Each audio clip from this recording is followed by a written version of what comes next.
Royal silks, royal junction, TB road, Ottapalam. അനിശ്ചിതത്വങ്ങൾക്കൊടുവിൽ Ottapalam NSS college union തിരഞ്ഞെടുപ്പിൽ KSUവിന് വിജയം.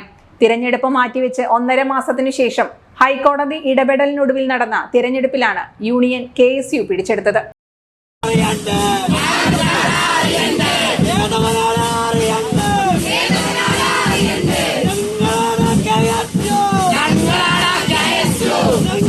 ക്ലാസ് പ്രതിനിധികളെ തിരഞ്ഞെടുത്ത ശേഷം അവരിൽ നിന്ന് യൂണിയൻ ഭാരവാഹികളെ തിരഞ്ഞെടുക്കുന്ന പാർലമെന്ററി രീതിയിലാണ് ഇവിടെ തിരഞ്ഞെടുപ്പ്.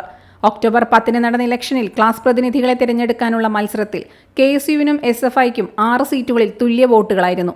തുടർന്ന് നടത്തിയ നറുക്കെടുപ്പിൽ KSUവിന് 4ഉം SFIക്ക് 2 സീറ്റുകളിലായിരുന്നു വിജയം. ഇതിന് പിന്നാലെയായിരുന്നു ക്യാമ്പസിനകത്തും പുറത്തും സംഘർഷ സമാനമായ സാഹചര്യം. തുടർന്നാണ് 9 ജനറൽ സീറ്റുകളിലേക്കുള്ള തിരഞ്ഞെടുപ്പ് മാറ്റിവെച്ചത്. പിന്നാലെ യൂണിയൻ തിരഞ്ഞെടുപ്പ് നടപടികൾ നിയമാനുസൃതം തുടരണമെന്നാവശ്യപ്പെട്ട് KSU ഹൈക്കോടതിയെ സമീപിച്ചു.